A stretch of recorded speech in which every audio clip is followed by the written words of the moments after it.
Hello students, some applications of trigonometry से example number 5 को समझते हैं। एग्जांपल नंबर 5 में क्या है, ध्यान से सुने। The shadow of the tower standing on a level ground is found to be 40 metre longer when the sun altitude is 30 degree then when it is 60 degree. क्या मतलब हुआ इसका, ध्यान से देखो। आपको एक टावर दिया गया है। टावर कहाँ पे खड़ा है? टावर कहाँ पे है? लेवल ग्राउंड पे। मतलब जो ग्राउंड है बिल्कुल प्लेन है, बिल्कुल लेवल में है। जैसे ध्यान से सुनो, जैसे ये टावर है, ठीक है, ये टावर है, ठीक है, समझ में आ रही बात। अब ये लेवल ग्राउंड पे खड़ा है, ये लेवल ग्राउंड है, ठीक है। अब ये टावर है, यहाँ पे मान लो कहीं पे सन है, ठीक है। ये क्या है? सन है बच्चों, ठीक है, मान लो ये सन है। अब सन की वजह से ये जो टावर है, टावर की शेडो बनेगी। बात समझ में आ रही? ये यहाँ पे क्या बनेगी? ग्राउंड पे शेडो बनेगी। अब बोल रहा है शेडो जो है ना, शेडो जैसे मान लो स्टार्टिंग में इतनी बन रही थी, ठीक है, बाद में शेडो 40 मीटर लंबी बनने लगी। मतलब 40 मीटर शेडो ज़्यादा बनने लगी। कब? जब सूर्य यहाँ पे सन के एल्टीट्यूड की वजह से यहाँ पे जो एंगल है, जहाँ अगर मैं इसको ज्वाइन कर दूँ इस पॉइंट को, जब ये एंगल 30 डिग्री बन रहा है, जब एंगल 30 डिग्री बन रहा है तब 40 मीटर शेडो भी ज़्यादा लंबी बन रही है। किससे? जब पहले एंगल कितना था? 60 डिग्री था। जैसे यहाँ पे ध्यान से देखो, यहाँ पे 90 होगा क्योंकि टावर जो है वर्टिकल है और ये हॉरिजॉन्टल, यहाँ पे 90 डिग्री का एंगल बनेगा। अब फिर से सुन लो, एक बार फिर से बताते हैं क्या है। ध्यान से देखो, जब एंगल 30 डिग्री है ना, जब सन की अल्टीट्यूड की वजह से यहाँ पे एंगल 30 डिग्री बन रहा है, एंगल ऑफ एलिवेशन, तब क्या हो रहा है? 40 मीटर शेडो ज़्यादा लंबी आ रही है। ये सारी ही शेडो है बच्चों। मान लो स्टार्टिंग में शेडो इतनी थी जब एंगल 60 डिग्री का बन रहा था। अब जब एंगल 30 डिग्री का बन रहा है तो 40 मीटर शेडो और ज़्यादा लंबी बन रही है। कुछ बात समझ में आ रही है? ठीक है। अब यहाँ पे 30 डिग्री एंगल, ध्यान से देखो, यहाँ पे 30 है, आगे बढ़ोगे तो 60 आएगा, आगे बढ़ोगे तो 90 आएगा। समझ में आ रही बात? तो 30 डिग्री ऐसे भी यहाँ पे भी बनेगा बाहर। कुछ बात समझ में आ रही है? ठीक है, एक बार क्वेश्चन को फिर से पढ़ के बता देते हैं। The shadow of tower standing on a level ground is found to be 40 metre longer. पता चल रहा है? Shadow of tower standing on a level ground, level ground के ऊपर जो टावर खड़ा है उसकी शेडो 40 मीटर लंबी आ रही है। कब? When the sun altitude is 30 degree. जब सूर्य की अल्टीट्यूड से यहाँ पे एंगल कितना बन रहा है? 30 डिग्री।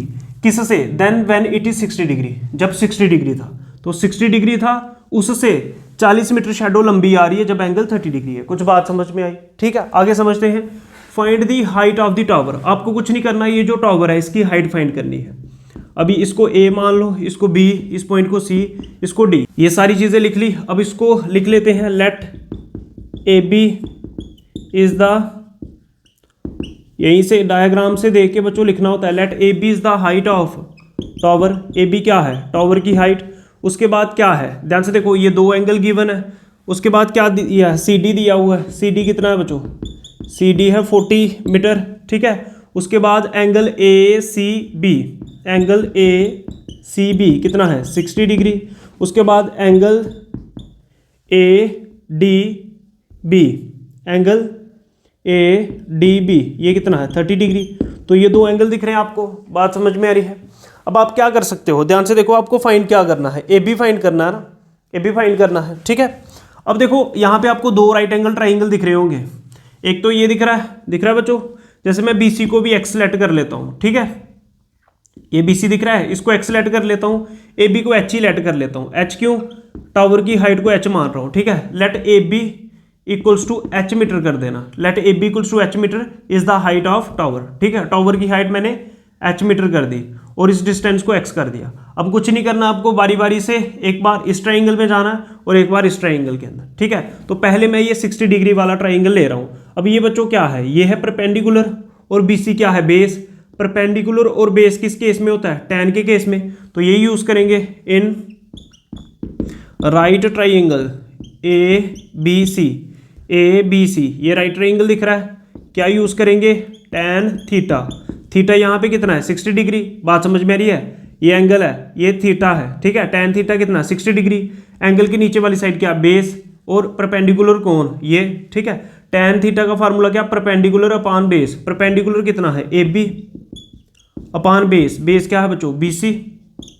पता चल रहा है? पता चल रहा है? टैन 60 डिग्री पे √3 इक्वल्स टू AB। अब AB की वैल्यू कितनी है? H। अपान BC, BC कितना है x, तो यहाँ से आपके पास x इंटू √3 करोगे तो क्या आ जाएगा x√3 इक्वल्स टू h, और h की वैल्यू कितनी आ गई x√3, मीटर भी लगा दो साथ में, h की वैल्यू यहाँ से इतनी आ गई, मतलब जो टावर की हाइट है ये वाला ट्राइंगल बोल रहा है x√3 आएगी। अब मैं दूसरा राइट एंगल ट्राइंगल यूज़ करता हूँ, इन ट्राइंगल ABD दिख रहा है ये ट्राइंगल, ये बड़ा सा ट्राइंगल, ठीक है। ये ट्राइंगल कुछ इस प्रकार दिख रहा होगा आपको, जैसे यहाँ पे मैं A बना लूँ, यहाँ पे B, यहाँ पे बच्चों D, ठीक है। तो यहाँ पे एंगल कितना है 30 डिग्री, ठीक है।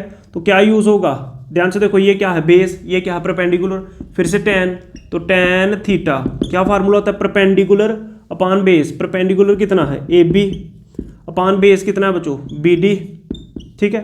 tan 30 डिग्री पे 1/√3 इक्वल्स टू AB, AB कितना है बच्चों, AB को आपने H लेट किया था, ध्यान से देखो AB को क्या लेट किया है H अपान BD, BD की वैल्यू कितनी है, यहाँ पे आपको पॉइंट C दिख रहा होगा और यहाँ पे X है और यहाँ पे 40 मीटर है, ठीक है। यहाँ पे कितना है 40। अब ध्यान से देखो, ध्यान से, BD किसके बराबर है BC प्लस CD के, BC प्लस CD के, बात समझ में आ रही है। तो 1/√3 equals to H upon BC, BC कितना है X प्लस CD कितना है बच्चों, CD है 40, कुछ पता चल रहा है। अब x प्लस 40 को इससे मल्टीप्लाई करोगे 1 से तो क्या आएगा x प्लस 40, बात समझ में आ रही है, x plus 40 into 1 x plus 40 अपान कितना √3 इक्वल्स टू h, कुछ बात समझ में आ रही है। फिर से सुनो, x प्लस 40 को जब 1 से मल्टीप्लाई करोगे x प्लस 40 आएगा और नीचे √3 था, तो मतलब यहाँ से h की वैल्यू कितनी आ गई, h की वैल्यू है x प्लस 40 अपान कितना √3, कुछ बात समझ में आ रही है। इसको मैं मान रहा हूँ बच्चों सेकेंड इक्वेशन, क्या मान रहा हूँ सेकेंड इक्वेशन। इक्वेशन फर्स्ट और इक्वेशन सेकंड को देखो, इक्वेशन फर्स्ट की लेफ्ट हैंड साइड भी h है और सेकंड इक्वेशन की लेफ्ट हैंड साइड भी क्या है h, तो दोनों की अगर लेफ्ट हैंड साइड सेम है तो इनकी राइट हैंड साइड भी सेम होगी, बात समझ में आ रही है, ठीक है।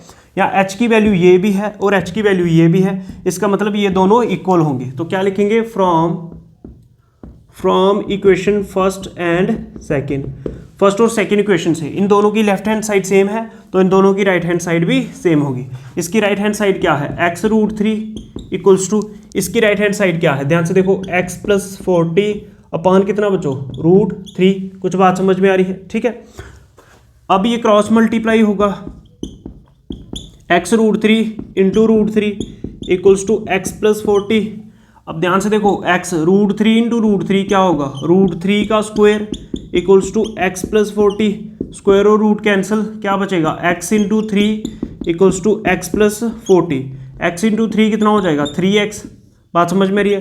प्लस का x ट्रांसपोज होके माइनस का x, यहाँ पे 40 बचा, 3x माइनस x कितना बचो 2x इक्वल्स टू कितना 40, ठीक है। x कितना आ जाएगा 40 अपान 2, ये मल्टीप्लाई का डिवाइड में, तो x कितना आ गया 20, तो x किस में आएगा मीटर में आएगा, बात समझ में रही, x आ चुका है। अब x कितना आ गया 20 मीटर, अब x को पुट कर दो, put x equals to 20 metre in equation कौन सी फर्स्ट इक्वेशन ये दिख रही है आपको, इसमें x की जगह 20 लिख दो, ठीक है। Put x equal to 20, x कितना है 20, कहाँ पे पुट करना फर्स्ट इक्वेशन में, तो फर्स्ट इक्वेशन से h कितना आ जाएगा x कितना आया बच्चों, x आया 20, x की जगह लिखो 20 और कितना है √3 मीटर, कुछ बात समझ में आई। x की जगह 20 लिख दो तो h की वैल्यू आ जाएगी 20 √3 मीटर। लास्ट में ये चीज़ लिखना है क्या, hence the height of the tower is AB equals to 20 √3 metre, tower की हाइट AB थी और वो कितनी है 20 √3 मीटर। तो ये एग्जाम्पल नंबर 5 का सोल्यूशन है। अगर आपको ये वीडियोस अच्छे लग रहे हैं तो वीडियो को लाइक करो, शेयर करो, चैनल को सब्सक्राइब करो। जय हिंद, जय भारत, नमस्कार।